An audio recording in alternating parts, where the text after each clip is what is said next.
guys, it's Black Wayne 2040 back with another comic book review for you guys, and we are literally almost done with these Justice League books. I'm really serious. I'm so excited to be finished with these books with you guys. So after I do the last book, after I do the last review for the book, I'm gonna have a announcement video saying what's next to come for you guys, cause I know you guys are really gonna enjoy this. So we are going to be looking at yes, I have an actual comic book this time. I don't have it I don't have the digital version of the comic on my phone or on my tablet.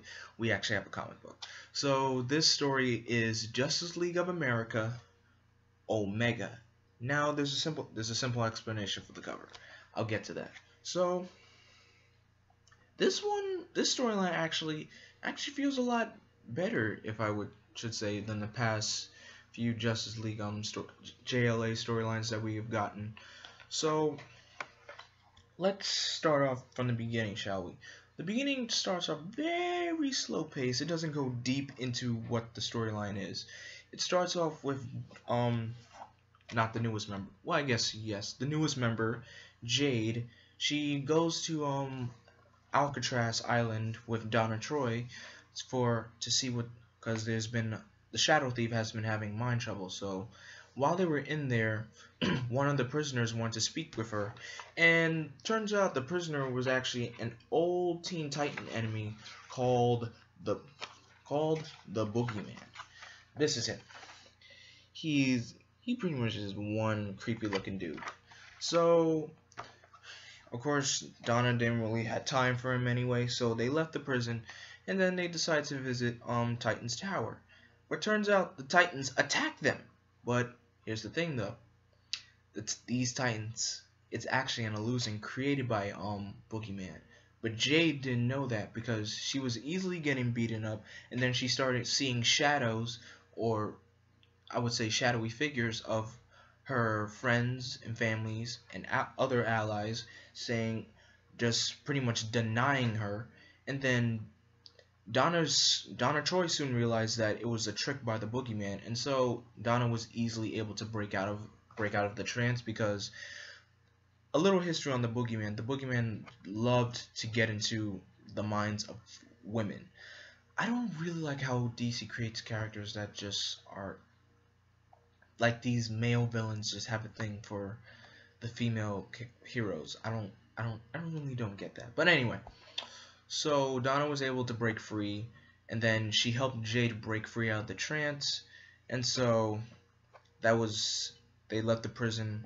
They were going to visit Titan's Tower, but they changed their mind, and then they end up talking about what they want to do, how they want, since they're both photographers, they want to live in a studio apartment, and that's the end of that issue. And plus, Supergirl and Dick Grayson, who is now Batman, for those who don't know, they are establishing, like, a little brother-sister relationship, because Dick always said that Kara has been like a sister to him, and it's nice to see that they're getting along just fine. And so we move on to where our main storyline begins. So Supergirl and Jessie Quick, let me show you guys who Jessie Quick is. She was first called Liberty Bell, then she became Jessie Quick during the Flash Rebirth storyline, and so her and Supergirl are understanding how very important it is and how cool it is to be part of the Justice League of Amerika. So they retrace their steps and tell how they changed from when they first started being heroes, how Supergirl had to deal with her father coming back as a Black Lantern. Same thing with Jessie. Her father came back as a Black Lantern as well. And in the middle of all this, apparently an alternate version of Green Lantern from another Earth shows up asking for help. This is Green Lantern of Earth 9, if I'm correct.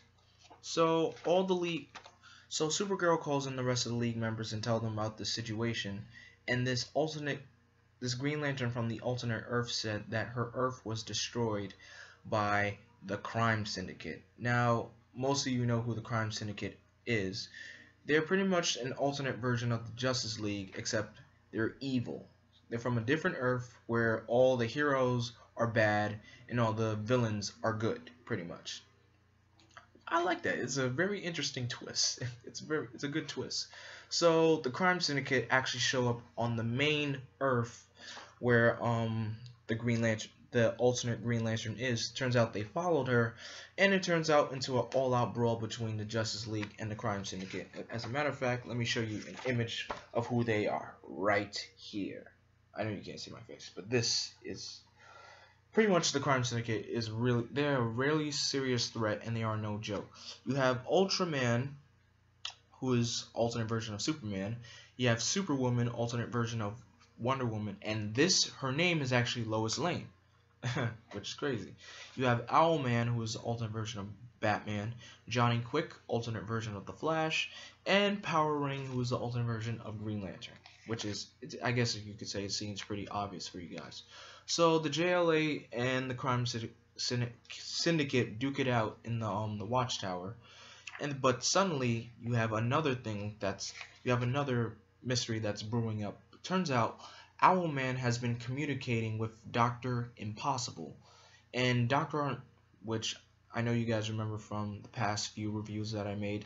Dr. Impossible has recently been trying to have Darkseid be resurrected, and he's failed many times. So he feels like working with Owlman, who is probably one of the smartest people on his Earth, will bring him back. So what he has decided to do was he found a machine called the Resurrection Machine. Literally, that's what it's called.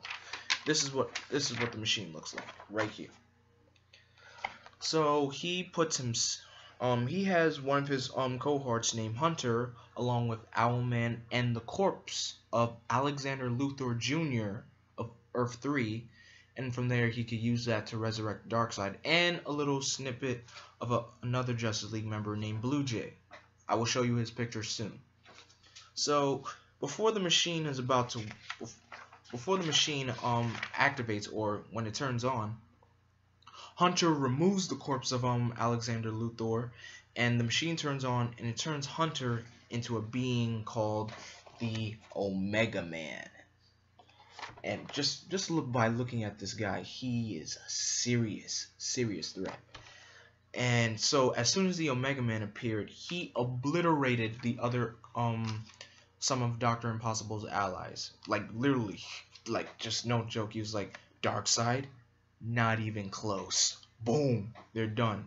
So the Omega Man and the Crime Syndicate of Amerika are working together. Pretty much his main purpose is, of course, destroy all life, which what a villain does. But in doing so, the only way for them to protect the Earth, and this is all going on in Washington D.C., while the Justice League is fighting the Crime Syndicate, Jade was actually able to drain the power out of Power Ring, and so while doing so, she literally almost killed them. So she created a dome around Washington D.C., and she was able to hold it for so long. And in doing so, this caught the attention of heroes on the outside, other former members of the Justice League and members of the Justice Society.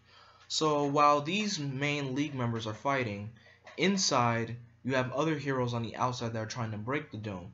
And some people are asking, where's Con Gorilla all this? Well, Con Gorilla pretty much was looking for his friend Starman. So he found out Starman hasn't been in the hero business lately because Starman's boyfriend has got killed, and so he's been, I would say he became an alcoholic. He's been drunk, he's been laid back for so long. So Con Gorilla really helped him motivate himself to get back on his feet and help the League. So they got also help from Animal Man, and they were able to they needed a machine that they could use to open the dome that Jade created. They don't know that it was Jade that was holding the dome open, so they thought it was a villain that was doing all the work. So they find one of Con Gorilla's old friends, who's literally an actual gorilla. I really forgot his name. Forgive me, guys. So if I'm correct, his name was Malabar, if I'm correct. Yeah, I think his name has to be Malabar. So when they showed up, they got a little welcoming committee with other gorillas, but it was a mistake. They were mistaken as intruders. And while they were fighting some of these gorillas, you also have help from another former Justice League member who is known by as the Tasmanian Devil. I really don't know much about this character though, so that's a question I can't really answer that question. So they were able to retrieve what they needed from their friend Malabar, and Tasmanian Devil went back to his home in Australia, and before as he left, Starman was like, he's pretty cool, you know, and then Kongorilla was like, he's gay. I'm not saying, alright, now before this, I'm not saying there's a problem with making heroes gay. It's just when you make some of the super cool looking ones, you don't even know they're gay or not, and then you find like, boom, surprise, they're gay.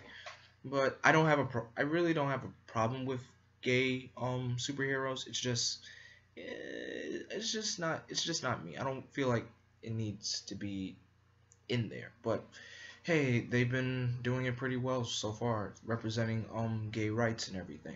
So anyway, back to the topic at hand. Back inside the dome where the Justice League is fighting the Omega Man, they're doing everything in their power to take down the Crime Syndicate and the Omega Man. Oh, and here is Blue Jay, by the way. I forgot to show you the picture of him. This isn't the guy with the. Think of him as like a version of think of him as the Blue Falcon from Dexter's Laboratory. So Batman and Owlman decide to have an alliance so they could stop the Omega Man. And turns out the Omega Man wanted them to create a machine that he could use to travel to alternate Earths and destroy them. So they created the machine, and then Owlman double-crossed them and said he wanted to use the machine to destroy their Earth. And then here comes another thing. Batman double-crossed them, and the machine sent the Crime Syndicate and the Omega Man back to where they came from, and the world was saved. Kongorilla was able to get the dome down with the machine that he got from his friend Malabar, and the world is saved yet again by the Justice League of America. So I didn't really have a problem with this storyline. I know I probably left out a few parts, like this one part where when Supergirl was fighting the Omega Man, she turned into a dark version of herself, like the version where she's just wearing all black. Let me show you the image for you guys, because it's a really cool looking version of Supergirl, if I might add. I also forgot to mention that the Omega Man also killed Power Ring. The Omega Man killed Power Ring during the story arc. So where's that picture of Supergirl? I'm sorry guys for this so much delay. I know I should have had this in order. Forgive me, I'm not always perfect. So here's the pretty much dark Supergirl. This is what she looks like. And it didn't really feel like a bad storyline. I like how they decided to put this new team of Justice Leaguers against the Crime Syndicate, who are best known for fighting, Superman, Batman, Wonder Woman, and the other great members of the League. But seeing like this new team of Justice Leaguers go up against the Crime Syndicate, it was really such a good idea. It was really good. So that's the end of this review for you guys. I know this kind of felt out of place. I'm very sorry about this, and plus this review was very late. This should have been done last weekend, but I got tied up with other things, so I apologize for that. But stay tuned for the final book review, Justice League of Amerika, The Rise of Eclipso.